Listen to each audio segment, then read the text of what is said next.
오늘 본문의 말씀은 이 사무엘서에서 이 사울이라는 사람이 주인공으로 등장하는 마지막 장이다라고 할 수가 있습니다.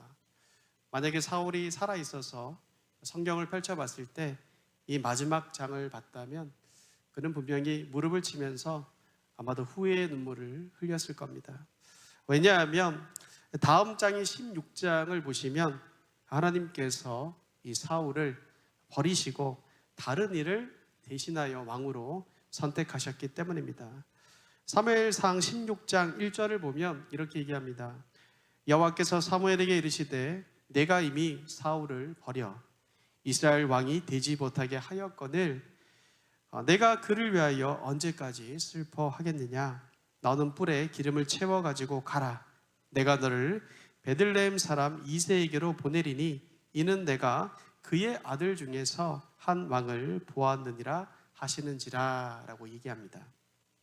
하나님께서는 사무엘에게 이제 더 이상 사울을 위하여 울지 말고 더 이상 슬퍼하지 말고 아파하지 말고 일어나서 떠나서 이새의 아들 중에 한 명을 왕으로 세우라고 하십니다. 그 사람이 누구일까요? 우리가 너무나 잘 아는 다윗입니다. 사실 다윗은 이 사무엘서 전체에서 사실 나오는 세 명의 왕이 있거든요. 사울이 있었고 다윗이 있었고 또 다윗의 아들이었던 솔로몬이 있는데 그 세 명 중에 주인공의 역할을 하는 사람이다라고 할 수가 있습니다. 말씀을 본격적으로 우리가 좀 보기 전에 이스라엘 가운데 세워진 이스라엘의 왕이 어떤 책임을 가지고 있었는지, 어떤 특징을 가지고 있었는지를 우리가 좀 볼 필요가 있을 것 같습니다. 여러분, 이스라엘이 사울 왕이 이스라엘의 왕으로서 사울이 세워지기 이전의 시대가 어떤 시대였습니까? 바로 사사시대였거든요. 사사시대의 특징은 진정한 왕이신 여호와 하나님을 알지 못해서 각자의 소견에 옳은 대로 제 맘대로 행동하는 시대였습니다. 그렇기 때문에 이제 사사시대 다음에 시작되는 왕정시대에 세워진 이스라엘의 왕은 어떠한 역할을 감당해야 되냐면 백성의 대표로서 하나님이 이스라엘 가운데 진정한 왕이시다라는 것을 선포하고 인정하고 그 하나님의 말씀에 순종하여 참되신 하나님의 모습을 삶으로 보여주는 책임이 왕에게 있었습니다. 이게 바로 이스라엘의 왕들이 갖춰야 될 책임이었고 의무였습니다. 그런데 그런 왕의 역할을 역사 가운데 이스라엘 역사 가운데 가장 모범적으로 잘 보여주었던 사람이 바로 다윗이었어요. 왕이 없어 자기 마음대로 사는 백성들에게 하나님의 마음을 대변하고 하나님의 통치를 대신하는 진정한 왕의 표준이 되는 자가 다윗이었습니다. 그래서 뒤에 이제 여러 왕들이 이어지잖아요. 여러 왕들이 나오는데 그 열왕 시대를 보면 많은 왕들이 등장하는데 그들이 선한 왕인지 아니면 악한 왕인지를 판가름하는 기준이 누구냐면 바로 다윗이 되는 거예요. 그들이 다윗을 쫓아 살아갔으면 선한 왕이라고 평가를 받습니다.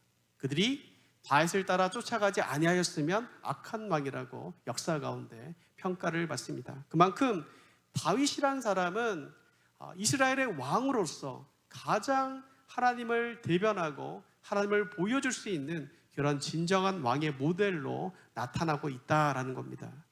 그래서 사도행전 13장 22절을 보고 또 사무엘상 13장 14절을 보시면 그 다윗에 대해서 성경은 이렇게 얘기합니다. 하나님의 마음에 맞는 사람 그리고 하나님의 마음에 합한 자이다 라고 얘기합니다. 사실 최고의 찬사가 아닐 수 없습니다.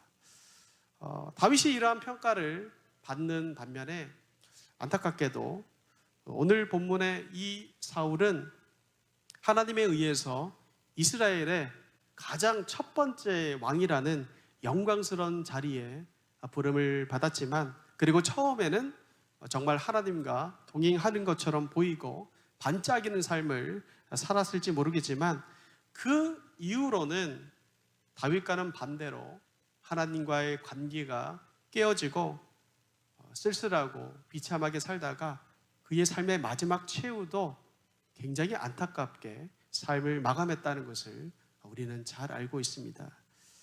그런데 여러분, 우리가 생각해 볼 것이, 우리가 잘 알고 있듯이 다윗이나 사울이나 그들의 삶에 죄가 있기는 마찬가지였다라는 겁니다. 하나님의 마음에 합한 왕이었던 다윗도 그의 삶에 분명히 죄가 있었습니다. 그런데 그 둘은 결국 결론에 이르렀을 때 너무나도 다른 삶을 살았다라는 것이죠. 한 사람은 하나님의 마음에 합한 자다라는 평가를 받게 되었다면, 사울은 하나님 앞에서 남은 생애를 의미가 없는 삶을 살다가 죽었습니다. 무엇이 이런 차이를 나게 한 것일까요? 이것은 둘 다 적극적으로 그들의 삶에서 무언가를 선택한 것으로, 우린 오늘 무엇을 볼 거냐면, 왜 사울이 하나님의 손에서 안타깝게 버림을 받게 되었는지, 그리고 사울의 마음 가운데 본심이 무엇이었는지, 그리고 그 중심에서 나온 선택이 어떤 것이었는지, 그 마음의 중심에 있었던 것 때문에 그가 어떤 선택을 했는지에 대해서 우리가 함께 그의 삶을 추적해 보기를 원합니다. 본문으로 들어가기 전에 사무엘상 15장 사건이 사울에게 어떤 의미인지를 우선적으로 우리가 먼저 생각해 보아야 합니다. 간단하게 말씀드리면 오늘 본문의 말씀은요, 사울을 향한 하나님의 세 번째 테스트였고요, 마지막 테스트였습니다. 사무엘상 13장을 가보시면요, 그 13장에서 사울은 어떻게 하냐면 사무엘을 대신해서 자신이 직접 제사를 드려가지고 하나님께 1차 경고를 받는 장면이 사무엘상 13장에 나옵니다. 그리고 사무엘상 14장에서는요, 경솔하게 하나님께 맹세를 하고 그 맹세를 지키기 위해 하나님께 충직한 자신의 아들이었던 이 요나단을 죽이려고 한 것에서 하나님께 제2차 경고를 받습니다. 사울은 1차, 2차 테스트를 실패했습니다. 그런 다음에 오늘 15장에 와서 이제 사울은 이제 세 번째 테스트를 받게 됩니다. 다른 말로 하면요, 하나님께 진정으로 돌이킬 세 번째 기회를 부여받은 거고요, 또 그런 찬스를 부여받았는데, 그래서 저는 이 테스트의 제목을 이렇게 달아보았습니다. 이 테스트의 제목은요, 당신은 누구의 소리를 듣는 자입니까? 입니다. 1절은 이렇게 시작되죠. 본문으로 오셔서 1절을 보시면 이렇게 말합니다. 사무엘이 사울에게 이르되 여호와께서 나를 보내어 왕에게 기름을 부어 그의 백성 이스라엘 위에 왕으로 삼으셨은즉 이제 왕은 여호와의 말씀을 들으소서라고 얘기합니다. 사무엘은 분명히 사울이 왕으로 세움을 받은 이유가 여호와 하나님 때문이다라는 것을 분명하게 밝히고 있죠. 그렇기 때문에 당신이 왕이라도 여호와의 말씀 앞에서는 분명히 순종해야 한다라는 것을 명확하게 말하고 있습니다. 그렇다면 이 사울이 순종해야 될 내용은 무엇이었을까요? 그 내용이 2절부터 3절 말씀에 나오고 있습니다. 간단히 정리를 드리면 아말렉과 전쟁을 하라는 거예요. 아말렉과 전쟁을 해야 된다는 것이고, 그리고 그 전쟁을 통하여서 아말렉을 완전히 진멸해야 된다라고 얘기합니다. 구체적으로는 굉장히 정확하게 나오죠. 남녀와 소아와 젖먹는 아이와 그리고 모든 짐승까지도, 아말렉에 속해 있는 모든 짐승도 다 진멸해야 된다, 다 죽여야 한다라고 말씀을 하셨습니다. 바로 이 말씀을 듣고 사울이 따라야 했습니다.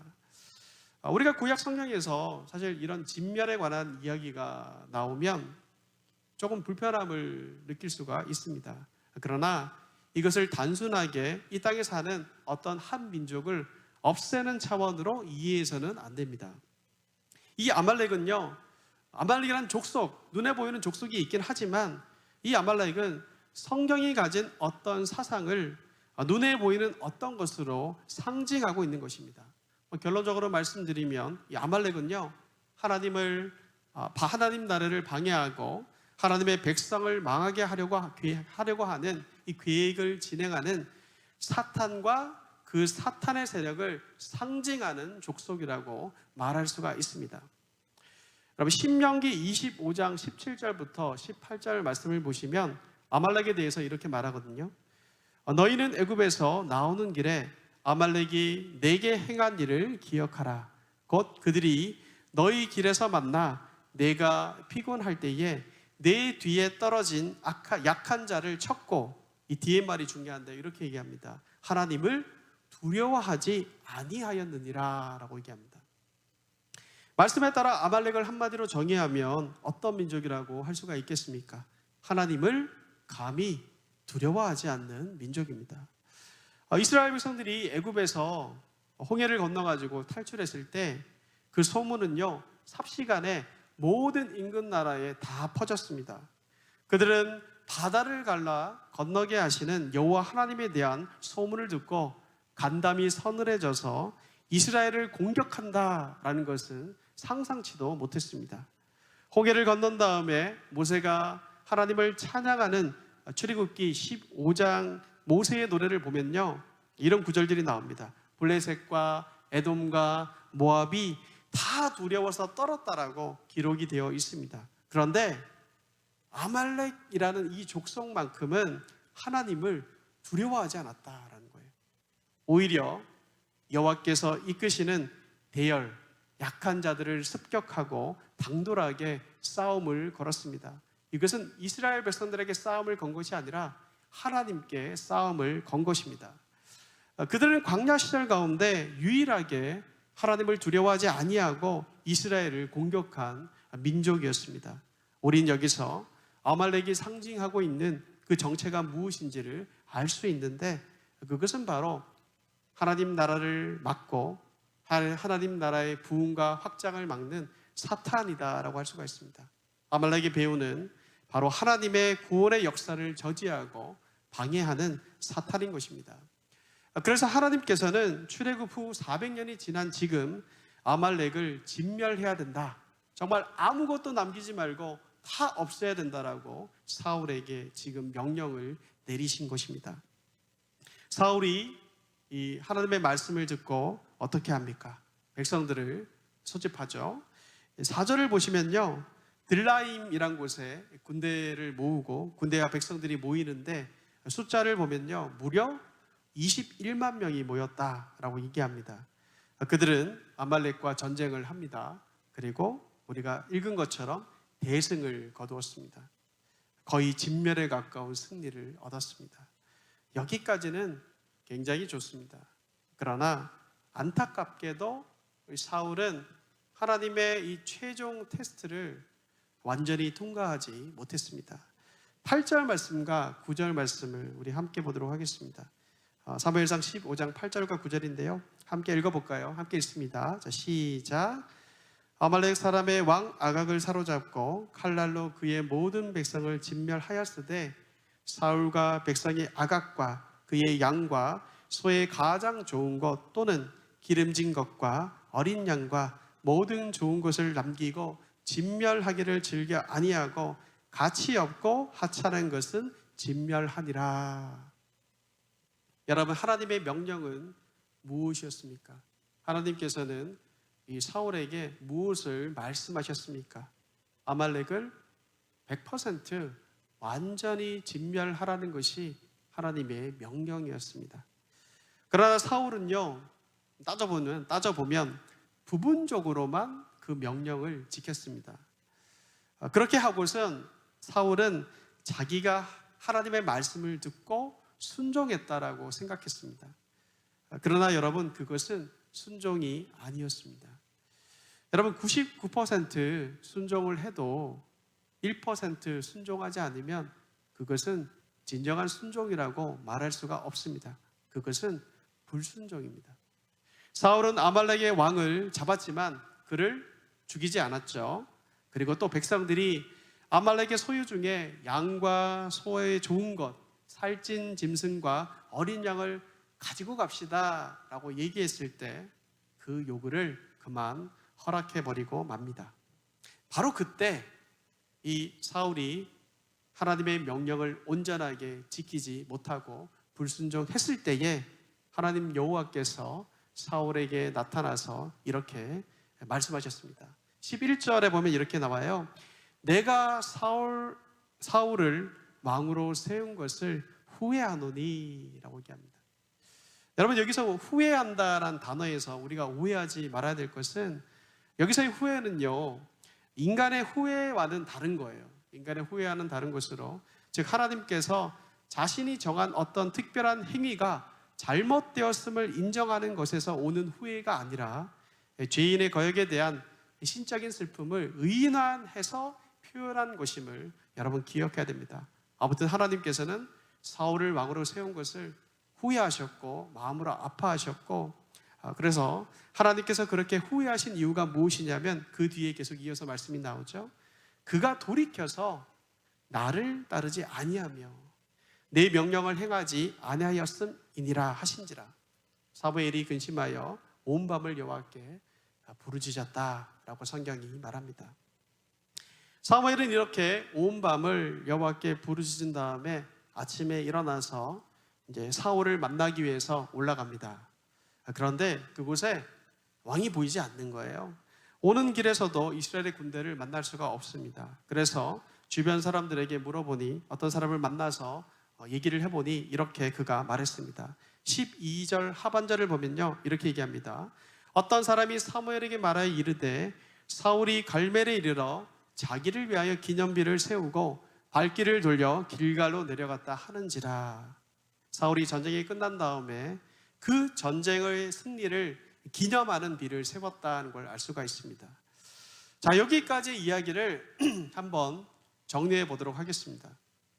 우리가 이 이야기에서, 이 스토리에서 찾을 수 있는 사울의 죄는 세 가지 정도 되는 것 같습니다. 첫 번째 사울의 죄는요, 사울은 하나님의 말씀을 온전히 따르지 아니하고 그 명령을 어겨서 아각 왕을 살려주었습니다. 왜 사울이 아각 왕을 살려주었을까요, 여러분? 왜 아각 왕을 죽이지 아니하고 살려두었던 것일까요? 왜냐하면 그것이 멋있어 보이기 때문입니다. 생각해 보십시오. 적군의 대장인 아각 왕을 생포해서 포승줄을 묶듯이 이렇게 해가지고 끌고 돌아왔을 때 사울의 이 개선 행렬은 멋있어 보일 수밖에 없습니다. 이스라엘의 백성들은 아마도 사울의 그런 모습을 보면서, 적군의 왕이었던 그 사람을 끌고 오는 그 모습을 보면서 아마도 환호를 하고 박수를 쳤을 겁니다. 그리고 당시 고대 근동 지방에서는 다른 나라와의 전쟁에서 승리를 거두면 꼭 적군의 왕은, 적국의 왕은 사로잡아오는 그런 관습이 있었다고 합니다. 그리고 그 적국 왕들을 어떻게 하냐면요, 데리고 와가지고 엄지손가락을 자릅니다. 그리고 발꿈치에 아킬레스건을 끊어가지고 무력하게 만듭니다. 그 다음에 어떻게 하냐면 이 자신의 식탁 아래서 부스러기를 먹도록 했습니다. 그렇게 지내도록 했다는 거예요. 비참하게 그들을 짓밟는 것이죠. 왜 그랬을까요? 바로 자신이 가지고 있는 이 힘을 드러내고 내가 전쟁에서 패한 왕보다 얼마나 더 뛰어난지를 보여주기 위해서 그렇게 한 거예요. 지금 사울이 바로 그런 행동을 한 겁니다. 그 아말렉의 왕 아각을 사로잡아 끌고 오는 것으로 자기 자신을 드러내고 뽐내는 일을 지금 사울이 했다는 것이죠. 이것이 첫 번째 사울이 지은 죄였습니다. 두 번째 사울이 지은 죄는요, 무엇이냐면 백성들에게 좋은 소와 양과 짐승들을 가져가도록 허용했다는 것입니다. 분명 하나님께서 이 전쟁을 할 때에 뭐라고 말씀하셨습니까? 아말렉의 어떤 사람들도 있지만 그 사람들뿐만 아니라 짐승을 포함한 모든 것을 진멸해야 된다라고 분명하게 말씀하셨거든요. 그런데 이 백성들이 양과 소를 전리품으로 가져가고 싶다는 요청을 허락해주고 있습니다. 여러분, 백성들이 그런 요청을 하더라도 누구보다도 진정한 하나님의 통치의 모습이 무엇인가를 보여야 하는 책임이 있는 왕이라면 그 요구를 단칼에 거절하고 하나님의 명령을 지켜야만 했습니다. 그런데 이 사울은요, 그렇게 하지 못했다는 거죠. 그 순간 이 백성들이 요청을 했을 때 마음이 흔들리더라도 먼 옛날 아간이 지은, 이 조상이 지은 그 죄를 기억해야만 했습니다. 그러나 그는 당장 눈앞에 보이는 백성의 소리에 넘어가 버렸다는 것을 우린 보게 됩니다. 그리고 마지막으로 세 번째 사울이 지은 죄는요, 사울은 전쟁 후에 갈멜에 가서 기념비를 세웠다는 것입니다. 갈멜의 거대한 공터에서 전쟁의 승리 기념비를 세웁니다. 얼핏 보면요, 승리를 주신 하나님께 영광을 돌리기 위해서 그 기념비를 세운 것처럼 보여집니다. 그런데 여러분, 성경의 기자는요, 그 기념비 앞에다가 분명하게 누구를 위해서 이 일을 한 것인지에 대해서 수식을 하고 있습니다. 12절 하반절을 보면 이렇게 얘기하죠. 사울이 갈멜에 이르러 기념비를 세웠는데 누구를 위한 것이냐면 바로 자기를 위하여라고 얘기합니다. 여러분, 이렇게 자신을 위하여서 기념비를 세운 사건은요, 이스라엘의 역사에서 사실 전무후무한 일이었습니다. 모세도 여호수아도 이스라엘을 다스렸던 어떤 자도 자신을 위한 기념비를 세운 적이 없습니다. 사울은 길갈에 가서 아말렉과의 전쟁에서 승리를 이끄신 하나님께 제사를 드리기 이전에 갈멜에 가서 자기를 위한 기념비를 세우며 승리를 자축하였습니다. 왜입니까? 자신을 드러내고 싶었기 때문입니다. 위대한 승리와 그 승리를 이끌어낸 큰 용사이자 왕, 바로 사울 자신의 모습을 과시하고 싶었기 때문입니다. 우리는 이 사울의 이 세 가지 죄에 대하여서, 세 가지 잘못에 대해서 한 가지 공통점을 발견하게 됩니다.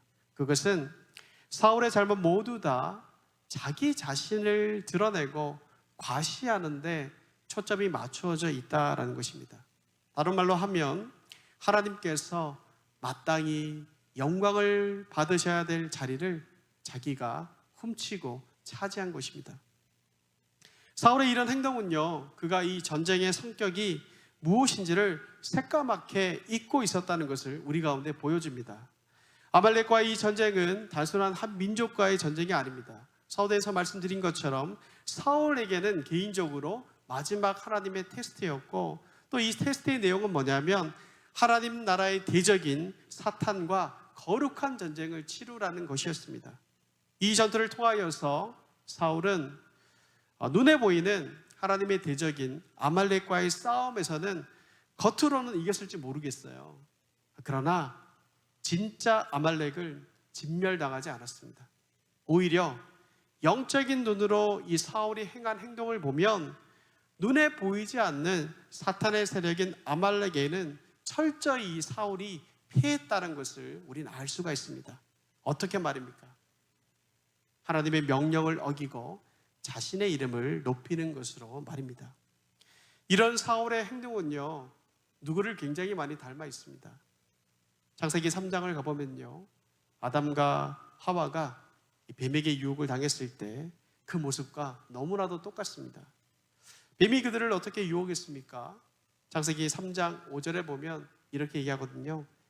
내가 이 하나님의 말씀을 어기고 선악을 알게 하는 나무의 열매를 먹으면 눈이 밝아져서 더 이상 하나님의 통치를 따르지 않아도 되는 하나님처럼 된다라는 그 유혹에 넘어가가지고 결국 죄를 지은 거거든요.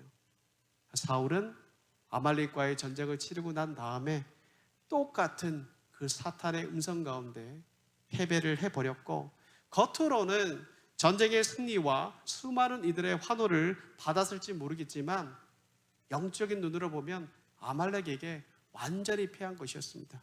그리고 이때부터 사울 속에는 아말렉이 들어와 자리를 잡게 되었고, 그의 마지막 생애까지 사탄의 지배 아래 그는 생활하게 되고 살아가게 됩니다. 이 사울에게, 이런 죄를 지은 사울에게 하나님은 사무엘을 통하여서 책망의 말씀을 하시죠. 그 대화가 13절부터 25절까지 길게 이어지고 있는 겁니다. 그런데 이 본문 12절 이후의 이 대화에서 가장 많이 등장하는 히브리어 동사가 있습니다. 그것은 바로 히브리어로 소리 혹은 말을 의미하는 콜이란 단어입니다. 이 단어는 13절부터 25절의 이 대화 속에서 몇 번이 사용되고 있냐면 7번 사용되고 있습니다. 그만큼 이 소리, 말이란 단어가 굉장히 중요하다는 것을 볼 수가 있는 것이죠. 사무엘이 사울에게 와요. 사울은 어떻게 하냐면, 제가 사울 같으면 잘못한 게 있으니까 좀 양심이 찔려가지고 사무엘의 얼굴을 제대로 쳐다보지도 못했을 것 같은데, 이 사울은 굉장히 뻔뻔한 사람이었습니다. 사울은 사무엘이 자신에게 다가오자 어떻게 하냐면 기쁨에 겨워가지고 이렇게 얘기해요. 여호와의 명령을 완수했습니다. 자신만만하게 나는 하나님의 명령을 완수했다라고 말합니다. 13절 하반절에 이렇게 얘기하죠. 내가 여호와의 명령을 행하였습니다. 참으로 뻔뻔하기 짝이 없습니다. 하나님의 명령을 온전하게 지키지 못했음에도 불구하고 부분적으로 지킨 것을 완전히 순종했다라고 그는 표현을 하고 있습니다. 그런 사울에게 사무엘은 애둘러 이렇게 묻습니다. 14절 말씀에 보면 이렇게 얘기하죠. 사무엘이 이르되 그러면 내 귀에 들려오는 이 양의 소리와 내게 들리는 소의 소리는 어찌 됨이니까 하니라 라고 얘기합니다. 그러면 지금 내가 너를 만나러 왔는데 내 귀에 지금 양의 소리가 들리고 소의 소리가 들리는데 이건 도대체 뭐냐는 겁니다. 당신이 분명 하나님의 명령을 완전히 순종했다라고 얘기했고 완전히 지켰다라고 얘기하는데 왜 내 귀에는 양의 소리와 소의 소리가 들리냐는 거예요.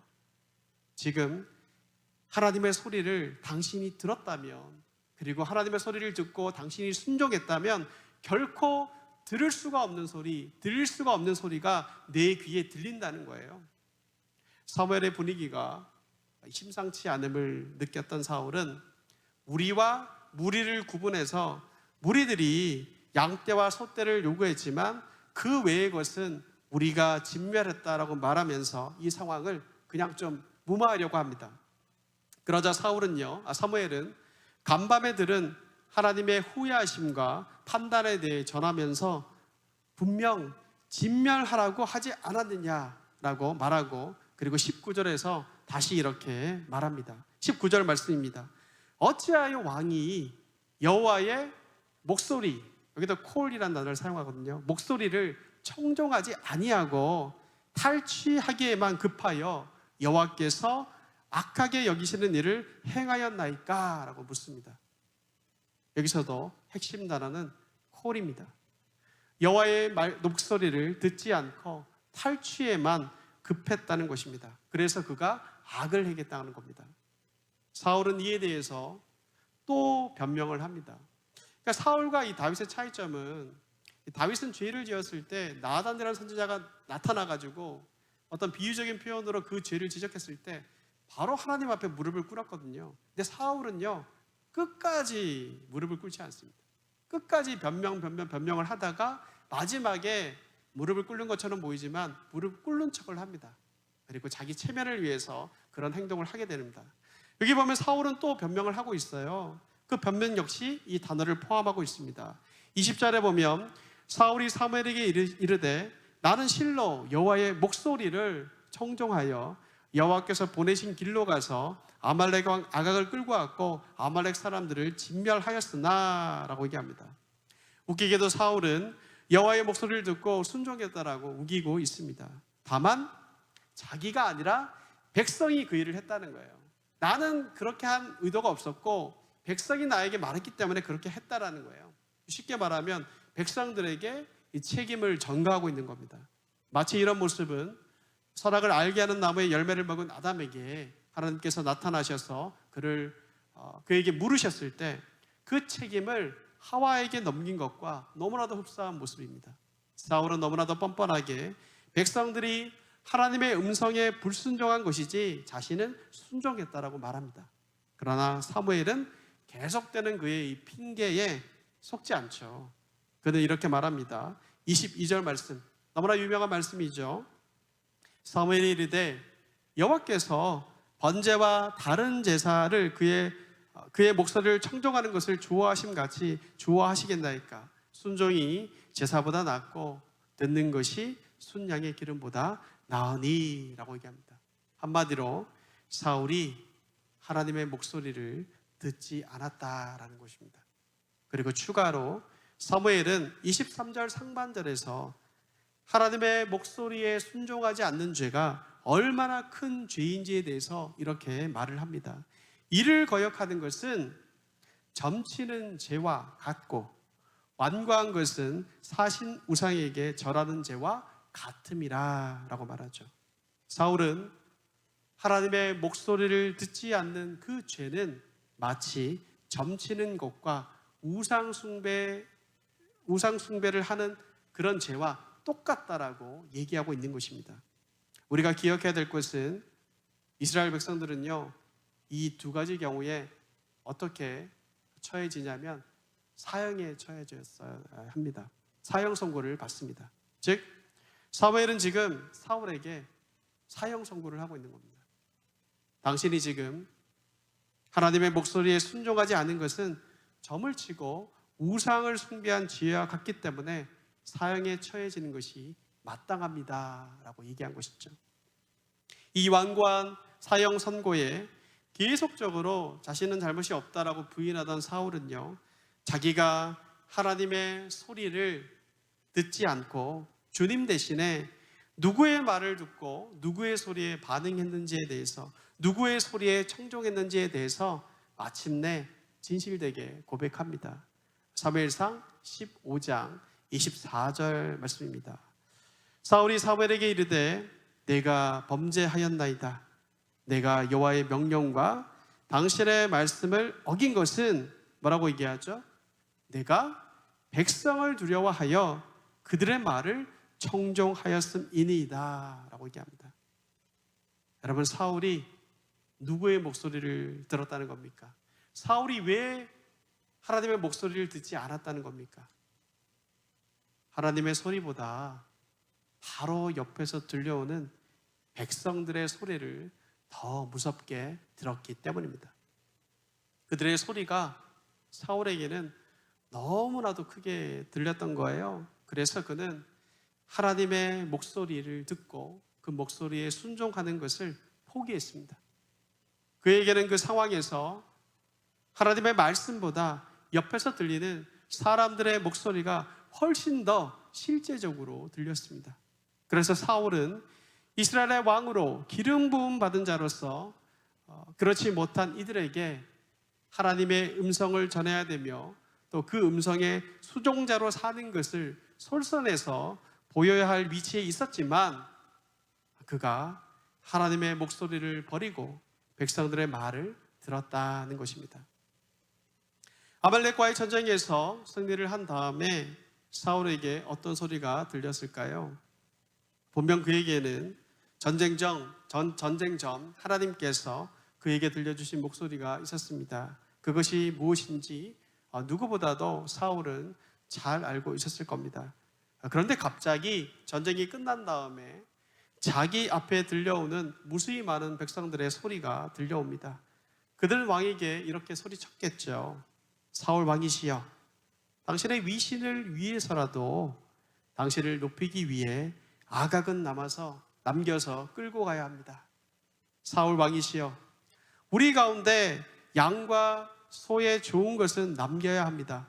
우리들도 사람들에게 가져가야 될 전리품이 있어야 되지 않겠습니까? 왕이시여, 길갈에 가더라도 조금만 돌아서 갈멜에 먼저 갑시다. 갈멜에 당신을 위한 기념비를 세우고 이 승리를 환호한다면 당신의 왕권은 견고하고 영원할 것입니다. 왕이시여, 이것이 합리적인 선택이며 이것이 이치에 맞는 선택입니다. 왕이시여, 당신이 만약 우리의 말을 들어주지 않는다면 우리는 당신을 왕으로 인정하지 않을 겁니다. 이런 식으로 백성들은 분명히 사울에게 말했을 겁니다.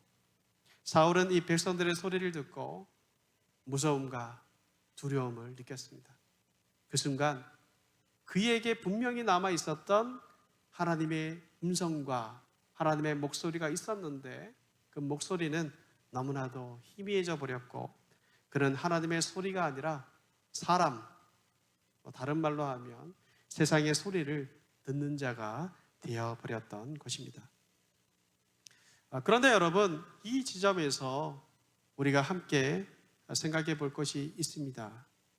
이 사울에게 들렸던 이 소리가, 그 소리들이 과연 먼 옛날 과거에만 울렸다가 사라져버린 소리일까요? 아닙니다.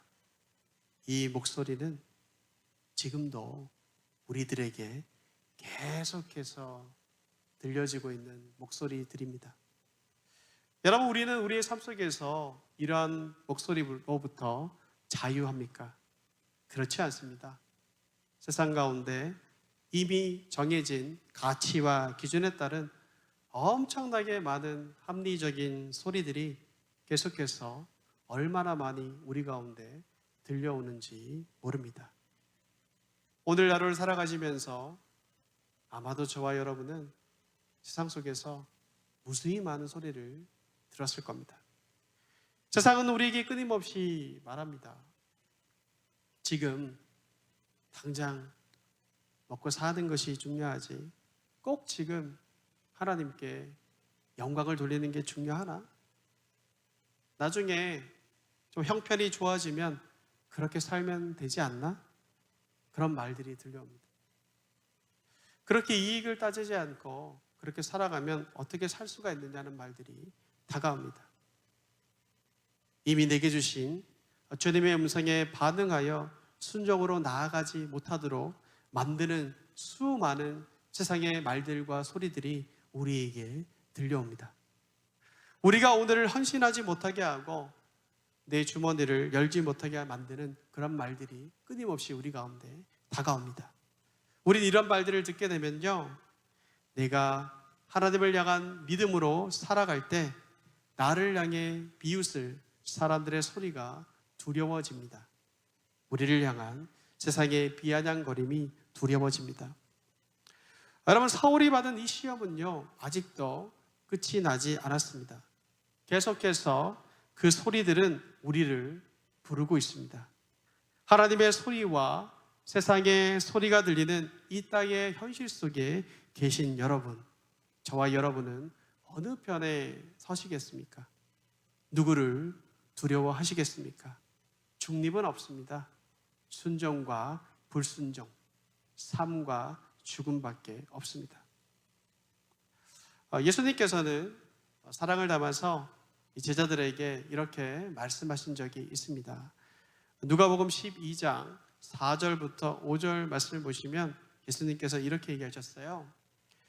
내가 내 친구 너에게 말하더니 몸을 죽이고 그 후에는 능히 더 못하는 자들을 두려워하지 말라.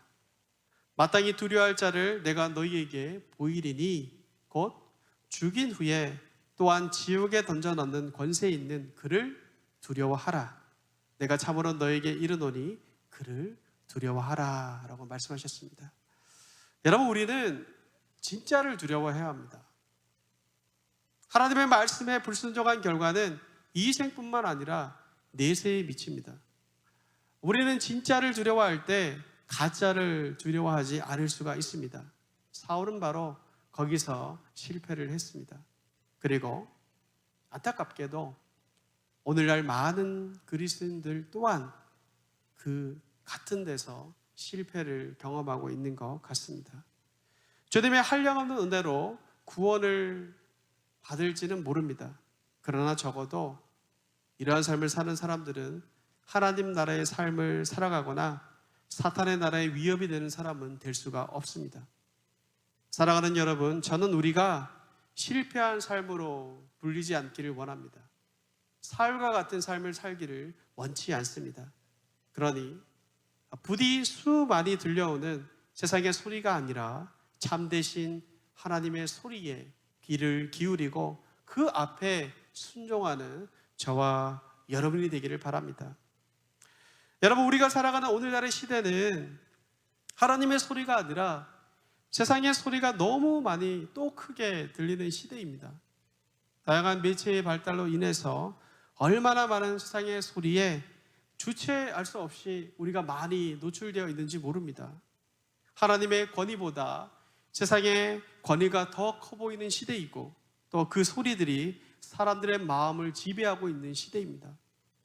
아무리 성경이 우리에게 말씀을 해주어도 TV 마체를 통하여서 어떤 권위자가 한번 말하면 주님을 믿는다고 말하는 사람들까지도 그것에 대해 더 큰 가치를 두고 마음을 바꾸는 시대를 우리는 살아가고 있습니다.